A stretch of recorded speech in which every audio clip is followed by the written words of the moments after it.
The needle went in at the second intercostal space. Midclavicular line. Sarah Chen's hands moved on their own, muscle memory older than her civilian life, steadier than her heartbeat. The 14-gauge angiocath found the pocket of pressurized air, and the hiss that followed was textbook, beautiful, the sound of a catastrophe undoing itself in 3 seconds flat.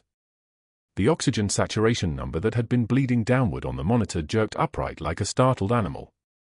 70. 75. 88. Stable. She didn't look at the attending resident who had missed this on the scan. She didn't look at the surgical team frozen in the trauma bay's fluorescent glare.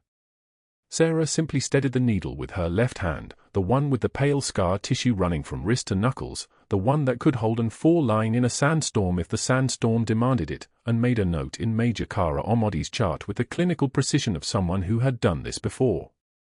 Not in a hospital. Not under these lights. But the hands remembered everything. 0247 hours. Cedar Creek Medical, San Diego. Emergency Department, Trauma Bay 3. The night shift moved around her like water around stone. Sarah had been a gunnery sergeant in the Hindu Kush for 20 years. She had been a nurse for the last 5, which meant she was still learning the language of fluorescent-lit hallways and computer documentation systems that saved people through bureaucracy instead of marksmanship. The transition had been deliberate. Planned. She had spent 2 decades pulling bodies out of rubble and stabilizing them in the dirt, and when the body doing the pulling had finally reached its expiration date on that particular form of usefulness, she had chosen this, healing without the weight of orders, helping without anyone needing to know who she was. Most nights, it worked. Most nights, she was just the quiet nurse on the night shift, the one the residents asked questions they would have been embarrassed to ask anyone else, the one who moved through the chaos with the calm of someone who had already survived the worst and found it manageable. Most nights. Tonight, Major Ahmadi had coded in at 0019 hours, evacuated from an operation gone wrong somewhere in theater, her chest wall already collapsing on itself, tension building in the pleural space like a hand pressing down on a balloon. The ER had taken her. The residents had scanned her. The scan had missed what Sarah's hands knew the second she took vitals, the asymmetric chest rise, the breath sounds absent on the left, the way the oxygen was failing despite the ventilator pushing air into lungs that couldn't expand. Tension pneumothorax. Textbook. Fatal if it waited for the attending's schedule. Sarah had waited exactly 17 seconds for someone with a physician's license to notice. Then she had reached for the needle. The night shift at Cedar Creek moved through the ambient hum of monitors and the occasional distant siren, the fluorescent lights buzzing overhead like insects trapped in the ceiling, creating a white noise so complete that it was almost restful if you had learned to sleep through mortar fire. Sarah had. The antiseptic smell, that particular blend of bleach and hand sanitizer and the chemical ghost of 1,000 previous catastrophes, had long since stopped registering as anything but the smell of work. The linoleum floors clicked under her shoes, rubber soles on hard tile, a rhythm she could keep time by. 37 years Cedar Creek had been standing in this corner of San Diego, and in all that time, Sarah suspected, no one quite like her had been moving through its corridors. The folded flag sat in her locker. Not the American flag, though that was there too. The other one. The one with Rodriguez's name on the frame beneath it, pressed into cloth that had been bunched in her hands, held against her chest while a helicopter rotor wash tried to tear it from her grip. She touched it once before each shift, not a superstition, exactly. More like a contract renewal. Asterisk I'm still here. Still doing this. Still keeping the promise. Asterisk the locker smelled like stale coffee and the ghost of the thermal scrub she'd hung there that morning, still damp from the cold water she'd rinsed them in to keep them fresh. Sarah was 42 years old, lean and wired, the kind of fit that came from decades of terrain that didn't care about your excuses. Her forearms carried the evidence in scar tissue, white lines crossing darker skin, the map of 1,000 small traumas sustained in places where you didn't get to leave when your shift ended. Her eyes were the color of a winter sky over an empty field, and they tracked movement the way apex predators track the herd. The other nurses had stopped noticing this about her. The administrators never had bothered to look close enough. She moved through the ER with invisible efficiency. Where other nurses seemed to orbit the chaos, colliding with it, bouncing off its angles, Sarah moved through it like water through a sieve, present, necessary, unremarkable. She had changed 3 wound dressings in Trauma Bay 2, established a second line on a septic patient in Bay 4, and talked a panicked family member through what critical but stable actually meant, all before 0200 hours. No one had asked her name. No one had needed to. Just the nurse who knows what she's doing. That had always been enough. Until the moment it wasn't. Dr. Marcus Prescott arrived for morning rounds at 02 for 5 hours, which was unusual because morning rounds typically began at 0600, and the night shift did not have the privilege of his presence during these hours. He was 58 years old, silver-haired in a way that suggested either excellent genetics or excellent coloring, with the kind of white coat that had never seen actual blood and the kind of authority that had been accumulated through seniority rather than earned. His presence made the air pressure change, not in the way it did when Sarah entered a room, but in the opposite direction, like something important had just become smaller. He watched Sarah finish her chart.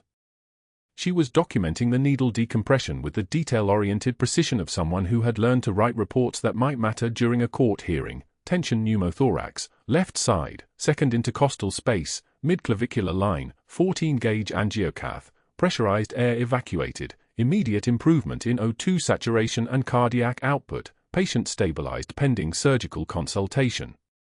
The language of medicine mixed with the language of evidence. The language of someone protecting herself. You can put that down, Dr. Prescott said. Sarah looked up. His smile wasn't reaching his eyes. His eyes were the color of a permit that had been slowly revoked. The documentation, he continued, moving closer with the careful deliberation of someone entering a negotiation. You can stop writing now. I'm almost finished, doctor. I said stop. The room, the entire ER seemed to be watching now, or perhaps that was just the way to focus, the way attention could become physical when it was concentrated and hostile. Sarah set down her pen. Her hands were absolutely steady. Her breathing had not changed. This was the composure of someone who had been told to stand at attention by people far more dangerous than a physician with a silver tongue and a departmental advantage. Why don't you tell me what just happened in Trauma Bay 3, Dr. Prescott said. The patient was deteriorating. The scan was incomplete.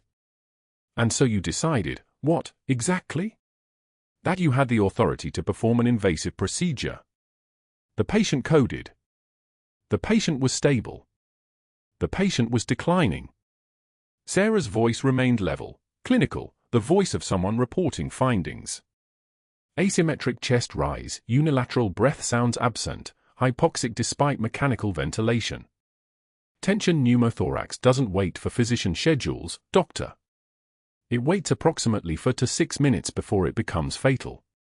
She was right. They both knew she was right. The patient's monitor was singing happy songs right now because of her. The major's blood pressure had climbed from 74/40 back to something that suggested a living human being.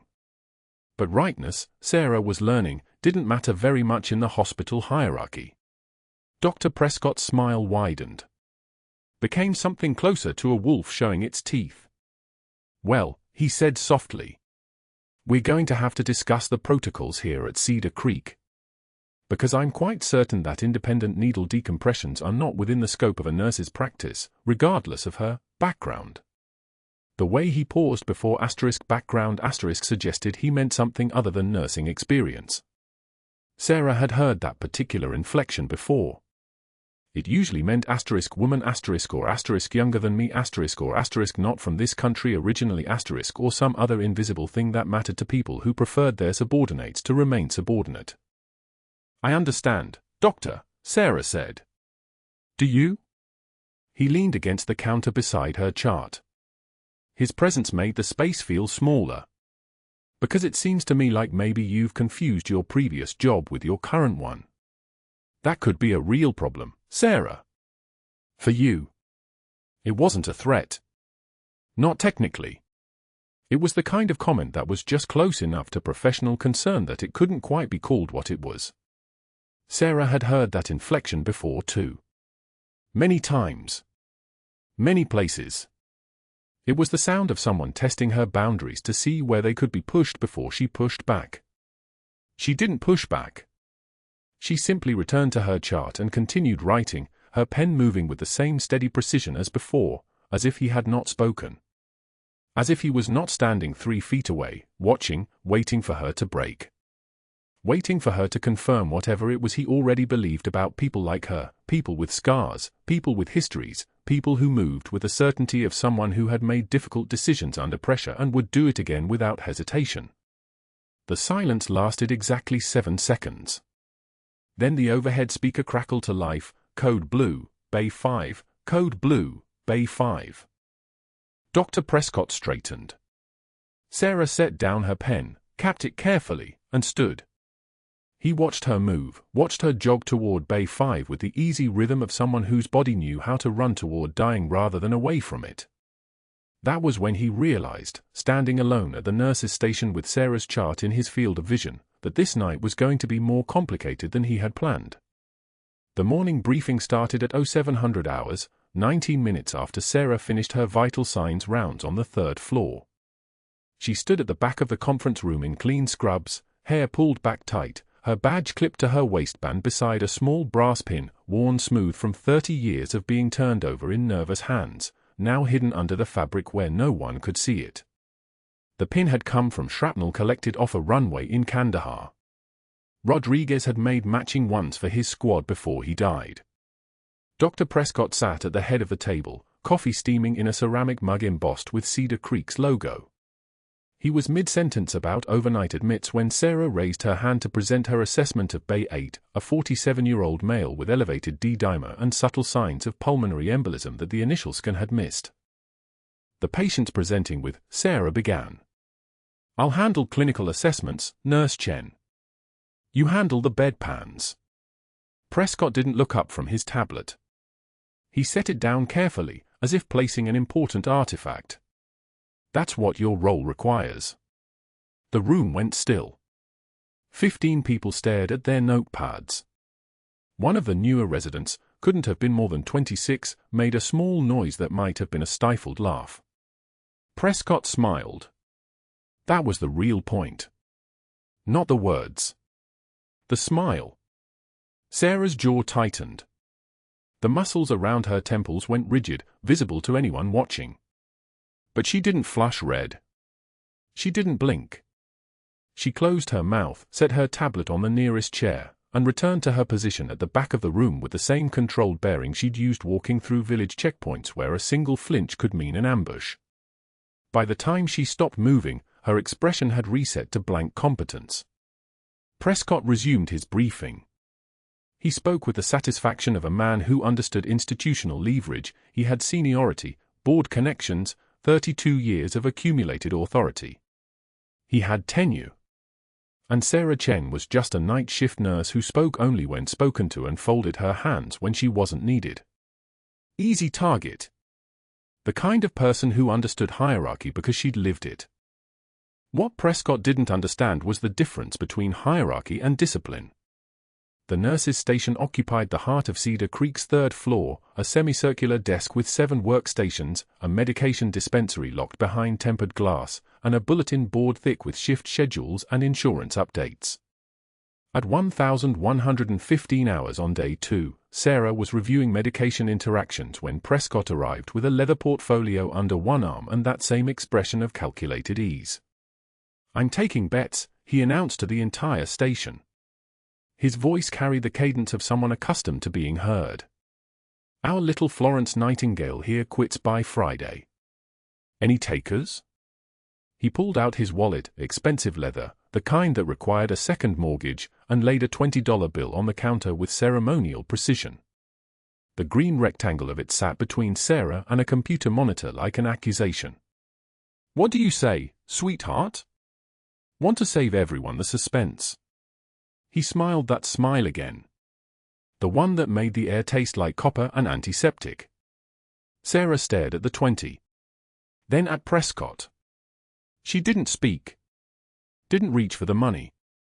Didn't storm away or defend herself or explain why she wouldn't quit.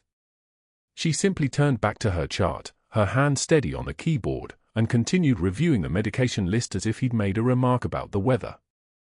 It was a technique that required absolute control, the ability to look someone directly in the eye for 3 full seconds and communicate nothing but absence.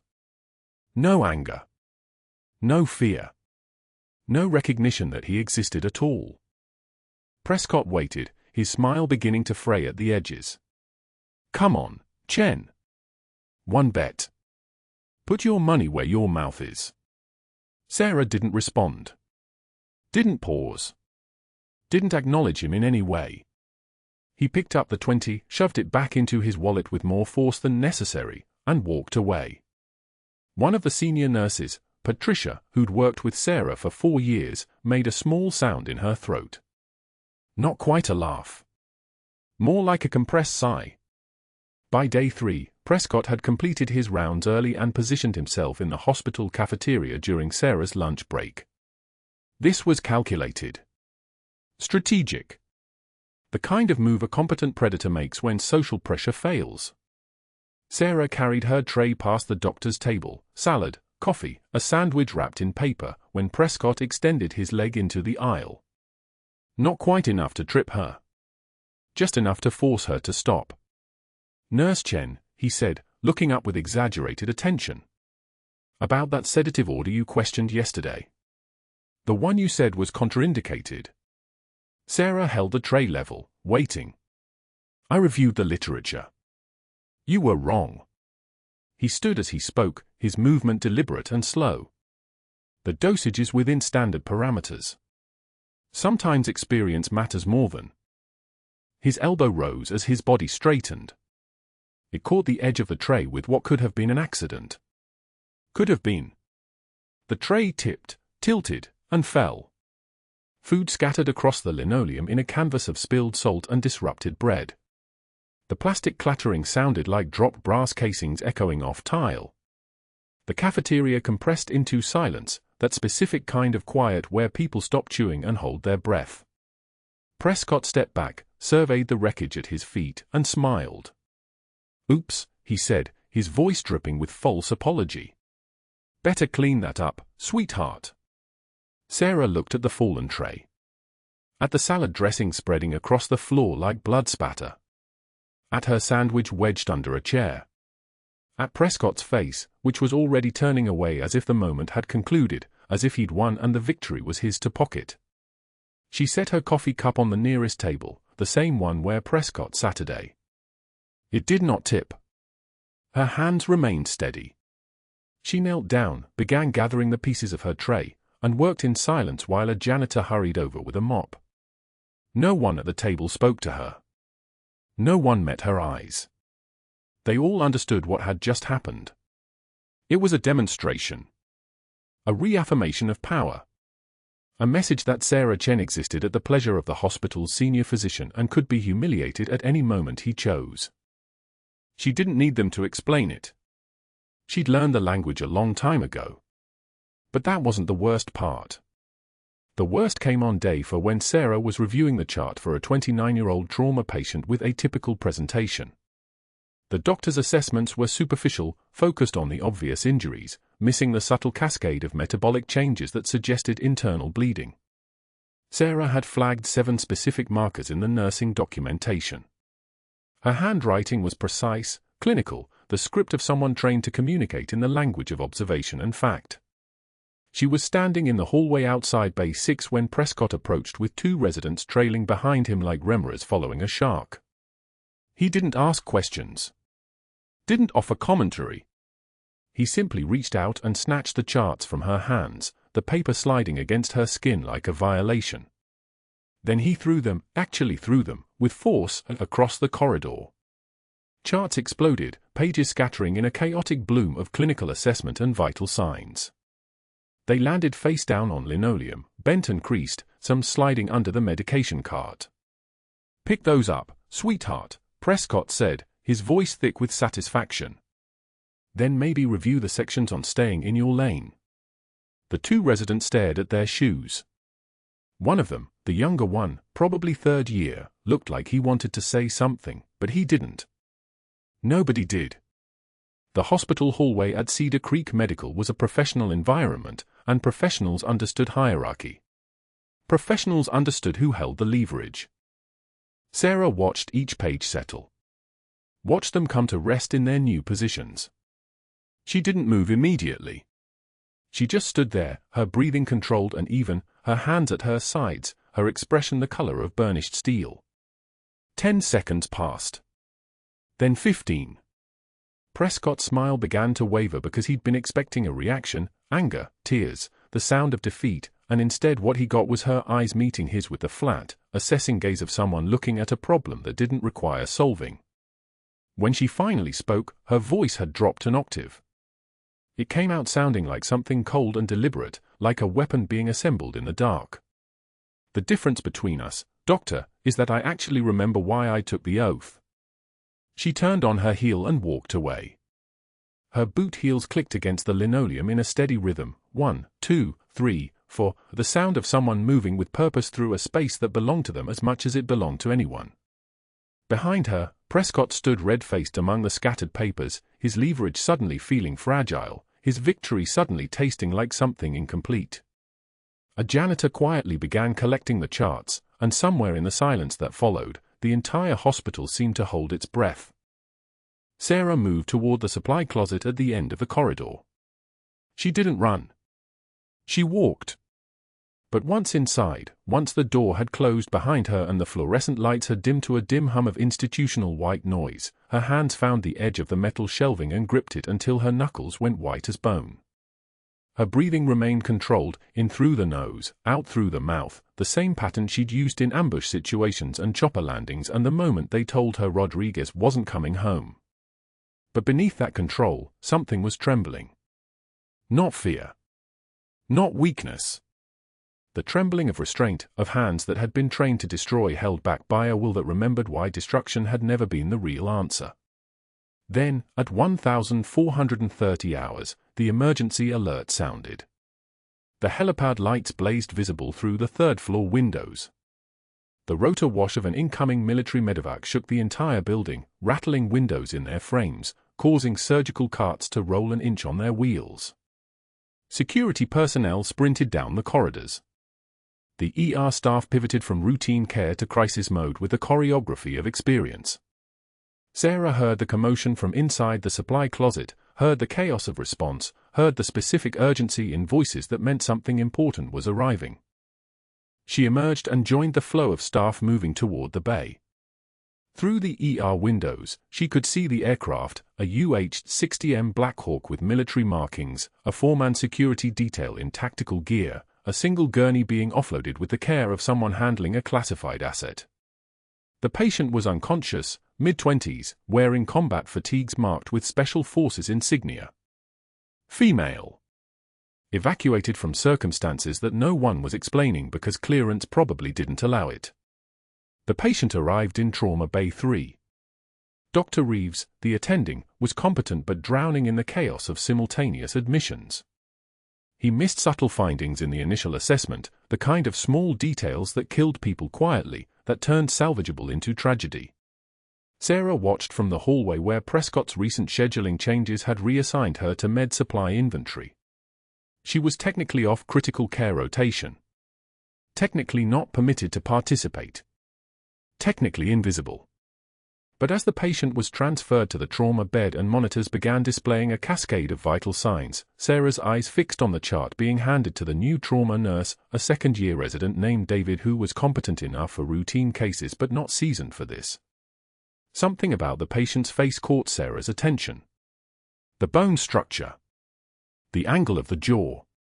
The hair color. She couldn't place it, couldn't articulate why this particular unconscious woman seemed to trigger something deep in her nervous system, some recognition code that didn't make logical sense.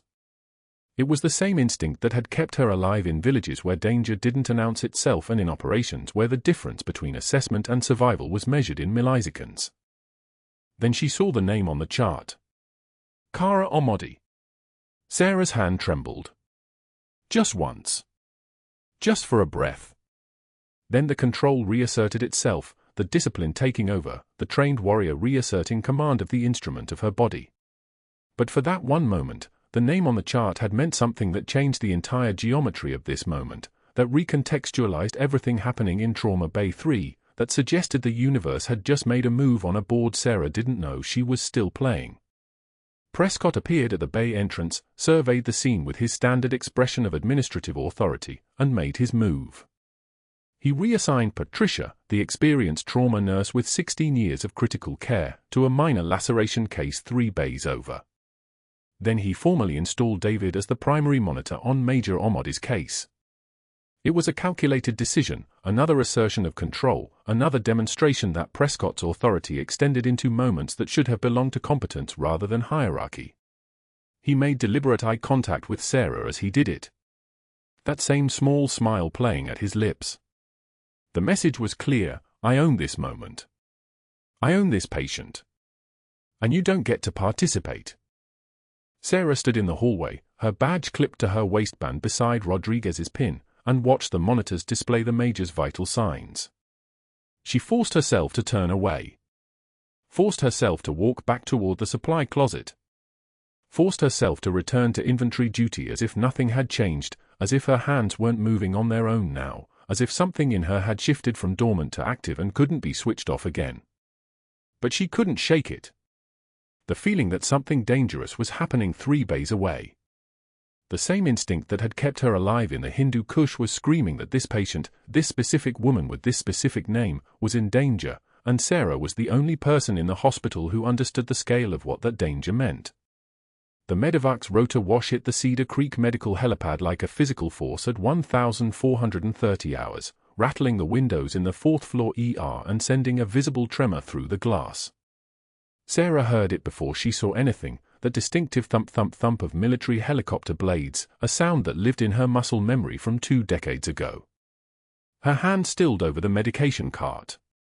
That particular rhythm. That specific pitch. The UH-60M Black Hawk, the same model that had carried her out of the Hindu Kush with Rodriguez bleeding out beside her, back when she was still Reaper and the world made sense in ways it didn't anymore. Through the corridor window, she caught the flash of green fuselage and the blur of rotor wash. Security was already moving, radios crackling with the controlled urgency of a trauma incoming.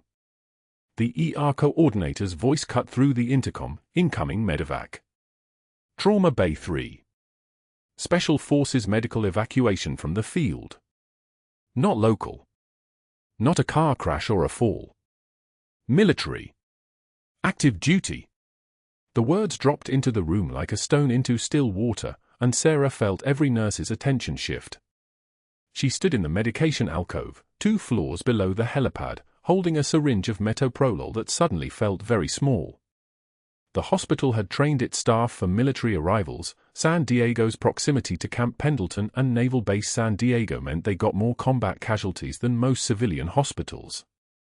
But the ones who came through their doors were usually already stable, already triaged by Navy docs who knew what they were doing. This one was coming in hot. Emergency evacuation. Medical emergency classified enough that the radio chatter had been deliberately vague. The entire rhythm shifted. She could feel it in the sudden increase in radio traffic, the way resident physicians were being paged overhead with unusual urgency, the sound of the trauma bay being opened and equipment being wheeled into position. Sarah returned the syringe to its slot in the cart with mechanical precision. Not her patient. Not her trauma bay. Not her responsibility. She was 4th floor medicine, night shift, and it was 1,430 hours on someone else's problem. Security swept past her station in an organized rush, 3 officers moving toward the trauma center to establish a perimeter. Unusual. Most incoming patients didn't rate security presence unless there was a threat, unless the situation was something more than medical. She caught fragments of radio chatter: classified status, need clearance, direct flight from theater, 2-hour flight time minimum. The words painted a picture of someone important enough to warrant a priority evacuation from active operations. Not a grunt. Not a junior enlisted. Someone with rank. Sarah turned back to her cart, her mind already cataloguing which patients on her floor needed their afternoon medications. The routine locked in, familiar, safe, predictable. Medication rounds. Vital sign assessments. The small rituals that kept hospitals functioning and people alive. That was her world now. That was the life she'd chosen when she hung up the tactical gear and traded a rifle for a stethoscope. The medevac belonged to someone else's world. The one she'd left behind. But her hands were trembling as she pushed the cart toward the first room. 30 seconds later, the noise reached a crescendo, the distinctive hydraulic wail of the helipad elevator descending, the rapid-fire commands of the flight crew, the distinctive beeping of portable cardiac monitors being wheeled through corridors. The ground floor had gone from a controlled medical environment to a controlled chaos of military precision. Sarah could hear it from 2 floors up, the organized urgency that came from people trained to move in combat conditions. They were bringing something down. Someone. And the fact that security had been mobilized and the ER coordinator had used the word classified meant this wasn't routine. She made it through 3 patient rooms, checking full lines and medication administration, when the trauma bay doors opened below her. The sound carried up through the stairwell, boots on tile, 1, 2, 3, 4, moving like a synchronized unit. Not one person being wheeled. Multiple people. Flight crew and medical personnel and security all converging on Trauma Bay 3. She heard a voice barking coordinates: left side anterior pneumothorax, right-sided hemothorax, compound fracture left femur, estimated blood loss 2 liters before stabilization, the clinical summary cut off as the Trauma Bay doors sealed. Sarah's medication cart sat forgotten outside room for 12. The patient inside was watching television. Her 4 line was patent. Her medications were lined up and ready. But Sarah was listening to the controlled chaos below, her mind running through the clinical assessment being delivered. Pneumothorax. Hemothorax. Massive blood loss. Trauma. The kind of trauma that happened in war zones, not in San Diego parking lots. The kind of trauma she'd seen in the Hindu Kush when IEDs turned vehicles into twisted metal and the medics had to choose between triage and hope. She forced herself to move. Room for 13. Room for 14. The routine medications delivered in the right doses at the right times. Her hands were steady now, trained to compartmentalize, trained to function even when every instinct was screaming that something was wrong on the first floor. She was a civilian nurse. Civilian hospital. Civilian life. The medevac belonged to a different universe. A universe she'd spent 2 decades running away from. By the time she reached the stairwell to go down for the late afternoon rounds, a rotation that technically didn't fall under her assigned patients but was within the flexible structure of a 16-hour shift, the trauma bay was sealed and the ER had settled into a different kind of quiet. Not peaceful. Purposeful. The kind of quiet that comes when every single person in a room is focused on keeping someone alive. She pushed through the stairwell doors and let them swing shut behind her, the sound echoing through the concrete space like the slamming of a magazine into a rifle. 2 floors down. Her hand on the metal railing was steady as she descended. Her breathing was controlled. Her face was blank. All the discipline of 2 decades in the military, all the compartmentalization, all the rules about emotional management that kept soldiers functional in impossible situations, they all locked into place as she navigated the hallway toward Trauma Bay 3. She told herself she was just passing through. Just checking on patients in her range. Just verifying that the ER hadn't needed night shift support for a critical case. Perfectly reasonable. Perfectly professional. Perfectly innocent. The trauma bay window was covered with a privacy shade, but through the gap at the bottom, she could see boots, tactical boots, the kind issued to special forces, with dust still clinging to the leather from theater operations. She could see the legs of the medical personnel surrounding the stretcher. She could see the outline of a figure underneath a white trauma sheet, small frame, unconscious, unresponsive to the activity surrounding them. Sarah slowed her pace. 1 foot in front of the other. The medication cart she'd brought down gave her an excuse to be in this corridor. The charts she was carrying gave her a reason to be passing by. Nothing suspicious. Nothing out of protocol. Just another nurse doing her job. The second-year resident emerged from the trauma bay, already on his phone, his face tired in the way that came from 8 hours of back-to-back cases. He was walking with the distracted posture of someone updating lab results, not paying attention to the corridor. He didn't look up as Sarah approached. Through the small window in the trauma bay door, positioned just right to allow personnel to check on patients without fully opening the sealed environment, she saw the monitors. 3 cardiac monitors simultaneously. Dual for lines running. Someone's hands, gloved and moving with precision, inserting a central line. The controlled chaos of a full trauma activation. And on the stretcher, still unconscious, still unidentified to everyone in this hospital except the 2 military personnel who'd flown in with her, lay a patient with dark hair and the kind of bone structure that Sarah's brain recognized with a specificity that made her entire nervous system go into combat alert. Not possible. Impossible. 20 years of probability working against this moment, and yet her hands knew. Her instincts knew. Something in the base of her skull, the part that had kept her alive through ambushes and firefights and impossible extractions, was screaming. The monitors showed oxygen saturation at 88%. Heart rate 118.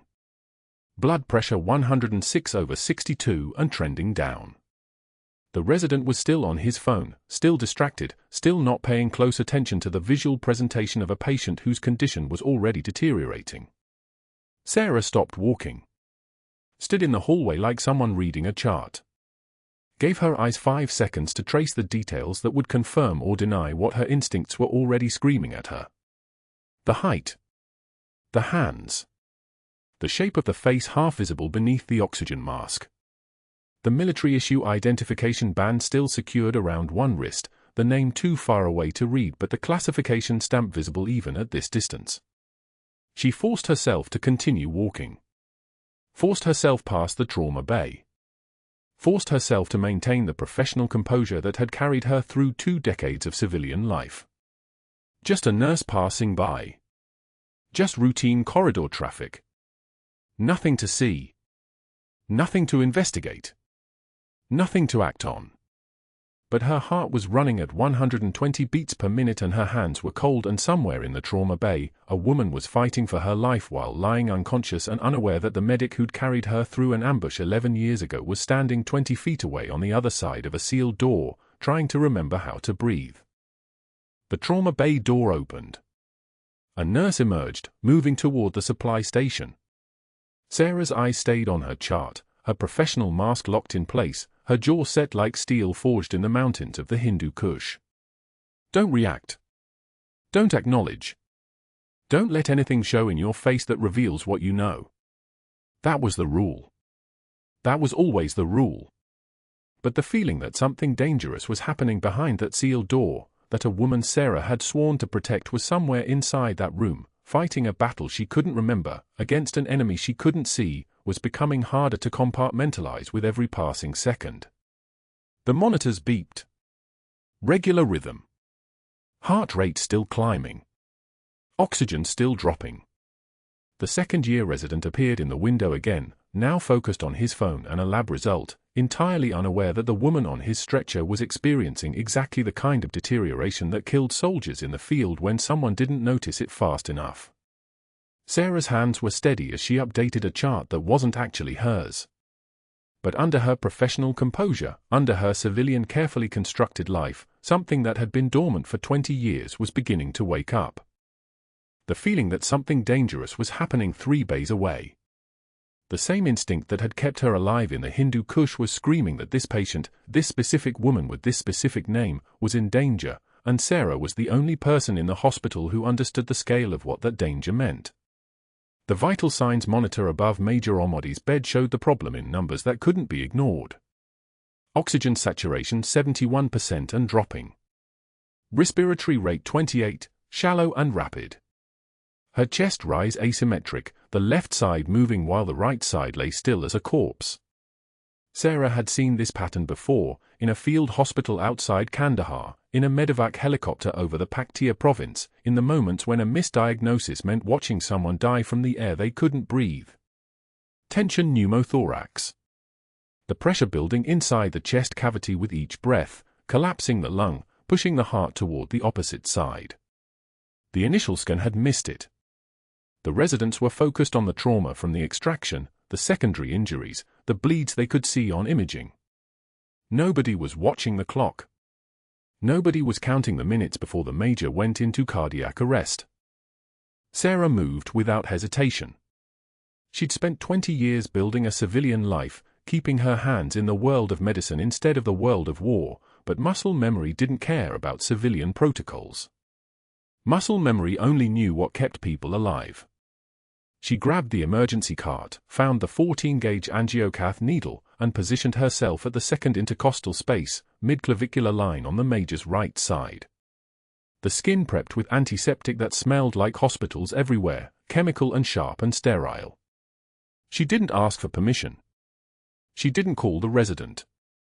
She performed the needle decompression with a kind of precision that came from practicing on the living instead of the theoretical, and the moment the needle went in, the sound came, a hiss of pressurized air rushing out like a confession being released.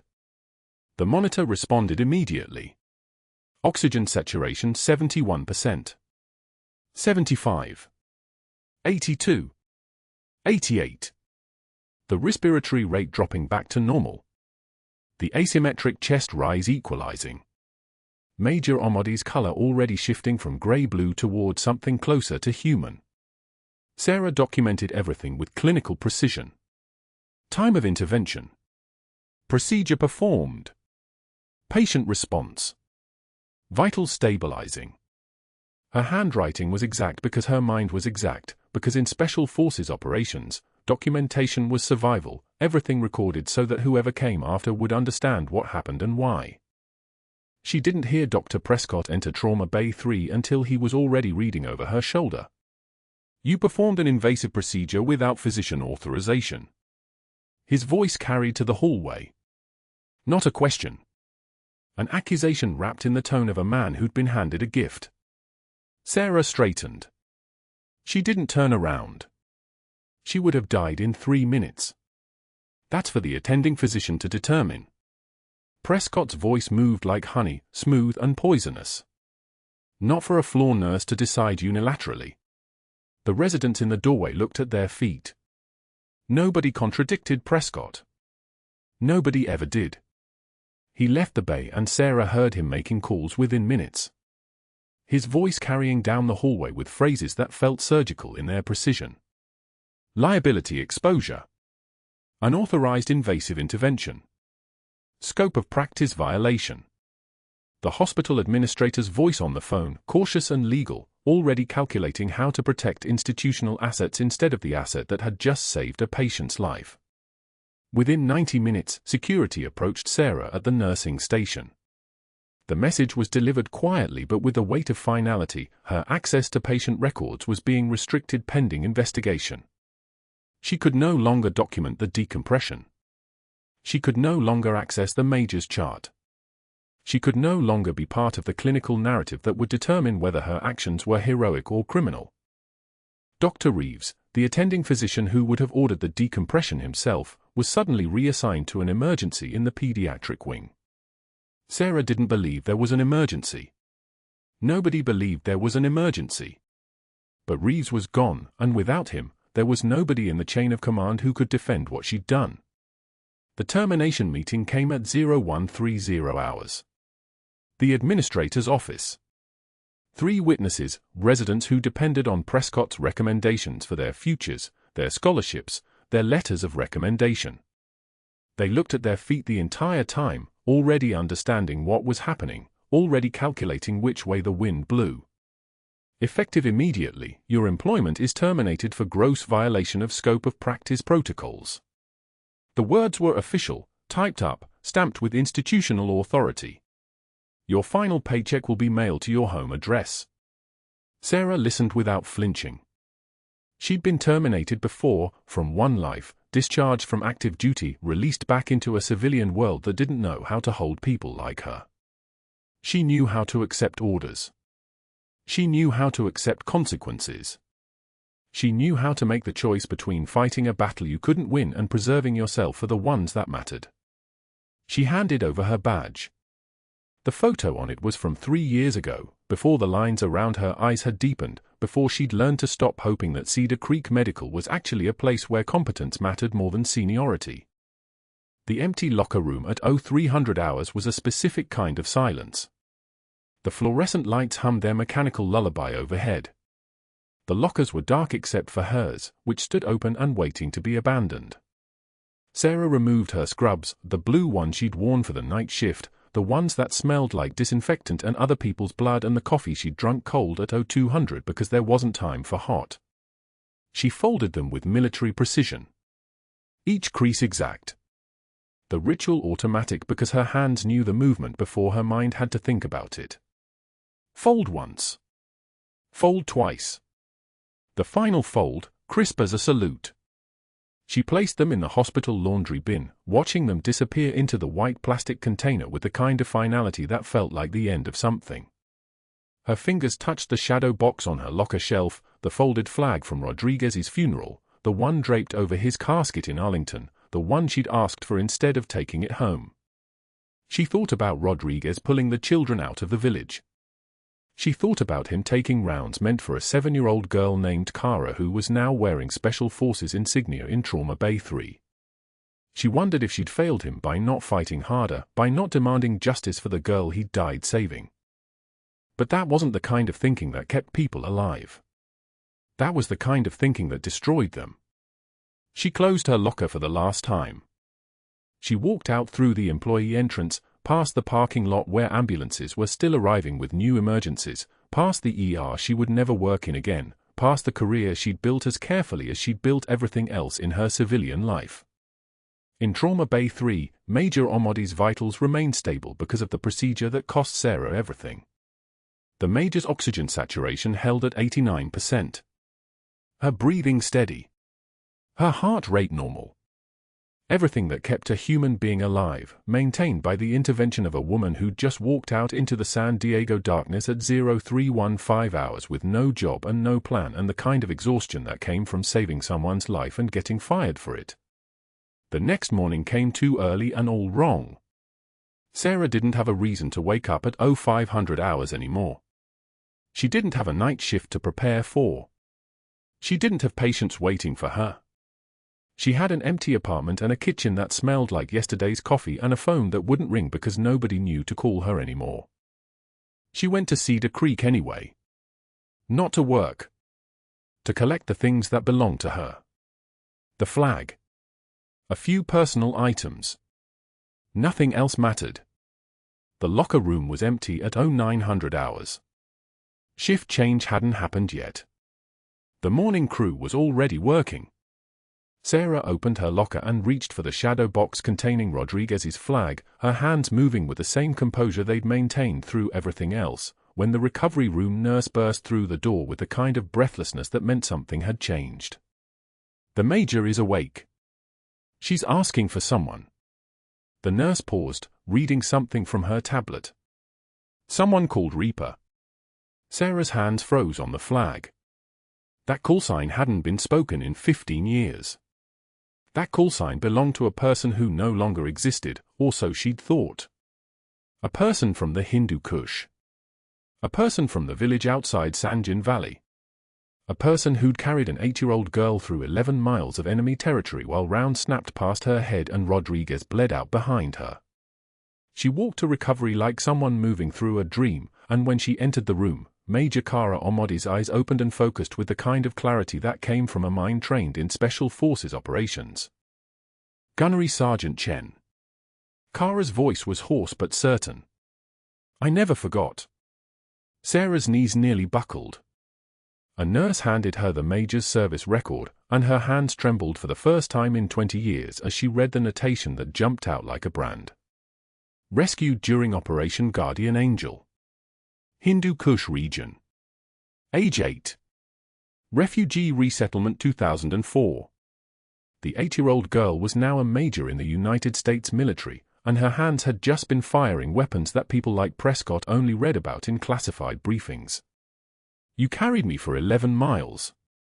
Kara sat up despite her injuries, her voice gaining strength with each word.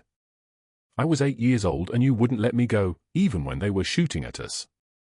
Hospital staff gathered in the doorway, listening to every word. "I became a soldier because of you." The locker room door burst open at 03:14 for hours. A recovery room nurse, Martinez, the one who'd always been decent to Sarah, stood gasping, her badge swinging like a pendulum against her ribs. "She's awake. The Major. She's awake and asking for you by name. She's asking for Reaper." Sarah's hand stopped moving. The scrub she'd been folding hung suspended between her palms like a surrender flag. "Room for 12. She's lucid. Asking for Reaper specifically."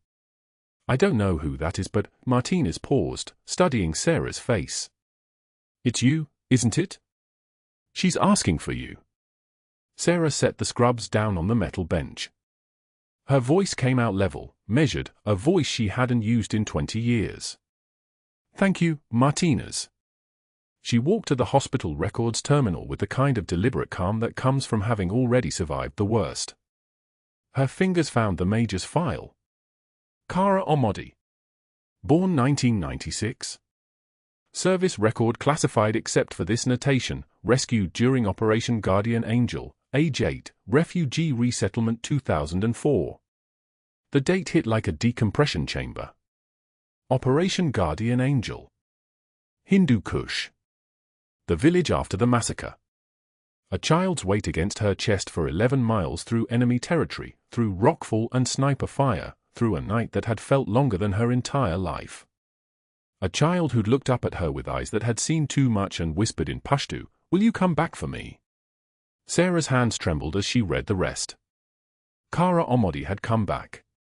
She'd returned to the United States through refugee resettlement, gone through the American school system, and then, of all the choices in the world, she'd joined Special Forces. She'd become a major. She'd built a life around the same oath that had carried Sarah through 2 decades of nursing. The door to the administrative hallway opened. Commander James Price stood there in dress uniform, the kind that moves through corridors like its own gravitational field. He was a Navy SEAL team leader, the kind of officer who'd flown in with Major Ahmadi's medevac. Behind him came a hospital administrator Sarah recognized from orientation 6 months ago. Price extended his hand. "Gunnery Sergeant Chen. I need you to understand something before you see the Major. I've already briefed the board." He paused, his presence making the fluorescent-lit hallway feel smaller, denser, like the air pressure had changed. "Your service record. 2 Silver Stars. Bronze Star with Valor. Distinguished Service Cross for actions that are still partially classified. You carried a child 11 miles through active combat zones with 3 separate enemy contacts. That child is in room for 12 asking for you because you never broke your word." The words landed in Sarah's chest like rounds finding their mark. The administrator shifted beside Price. "Ms. Chen, we're aware there may have been a procedural misunderstanding regarding your employment status. The board would like to discuss." Sarah held up one hand. "I'll see the Major first." Price nodded with the kind of respect that soldiers give to soldiers. That's the only correct answer. But that wasn't the worst part. That wasn't even close. By 1800 hours that same evening, Dr. Marcus Prescott sat across from a local news anchor at the Cousy San Diego studios downtown, his silver hair perfect under the studio lights, his white coat pressed to knife-sharp creases. He'd been contacted by a reporter that morning, anonymous tip about a decorated veteran wrongfully terminated. He'd panicked for exactly 4 minutes, then realized this was an opportunity. He was a physician. He had credentials. He had authority.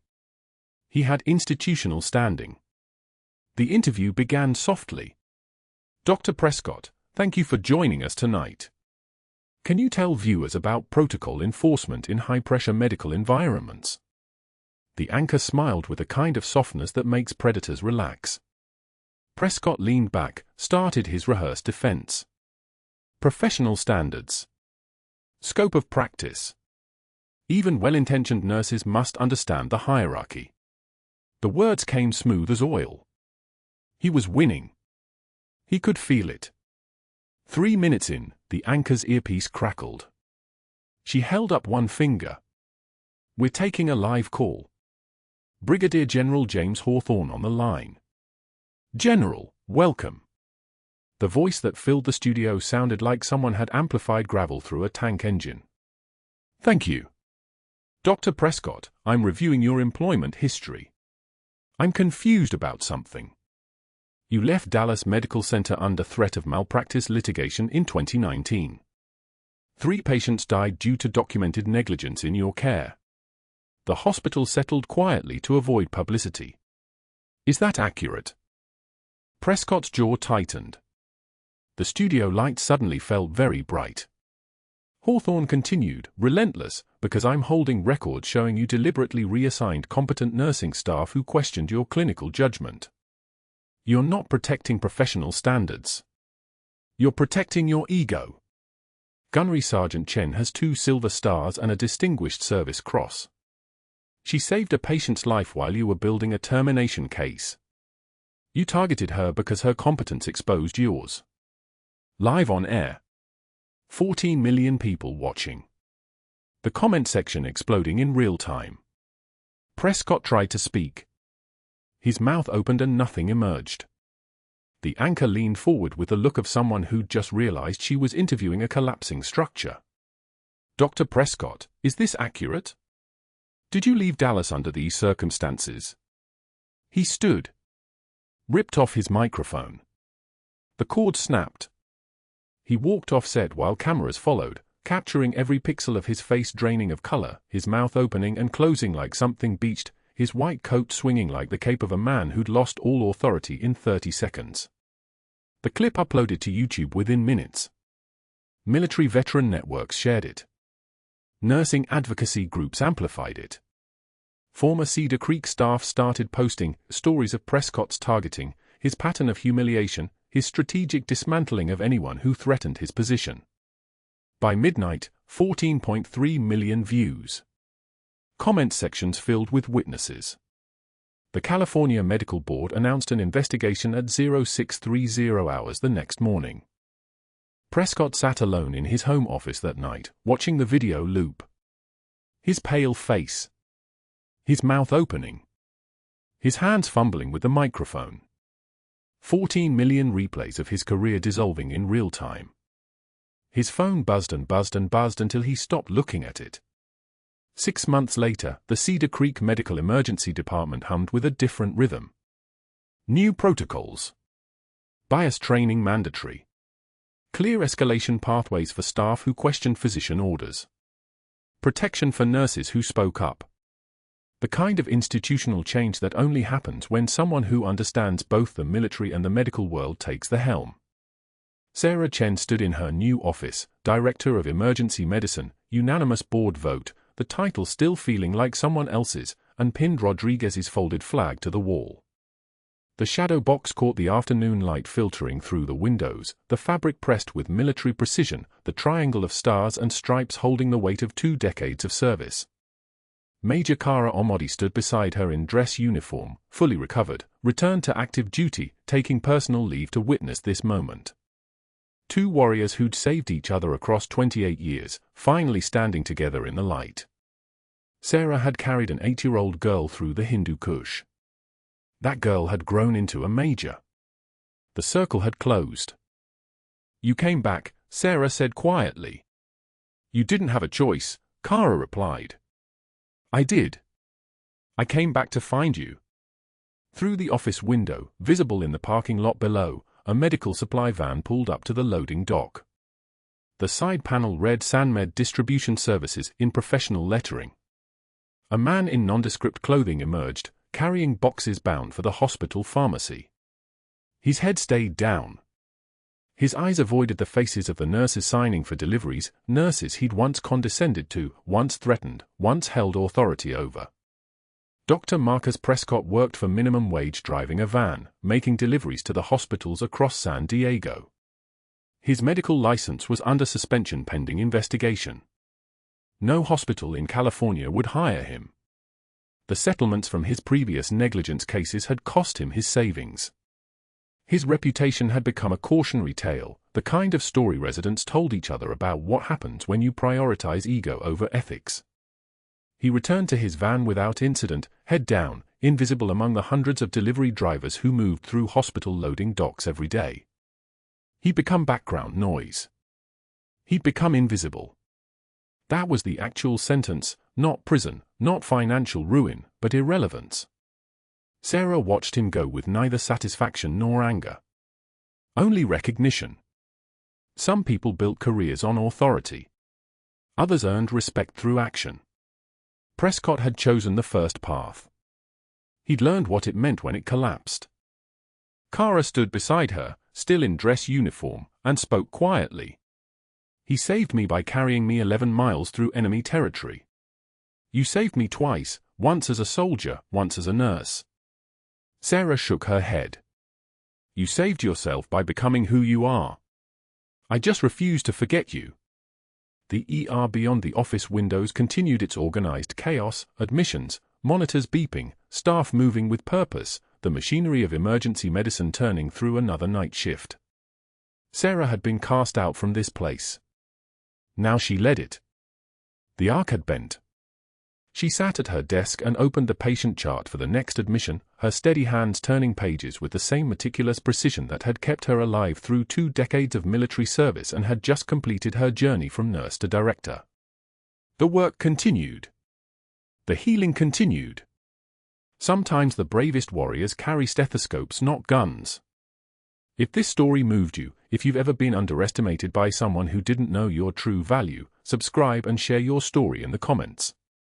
We'll be back with more stories of hidden strength, unspoken sacrifice, and the quiet warriors who change everything when given the chance.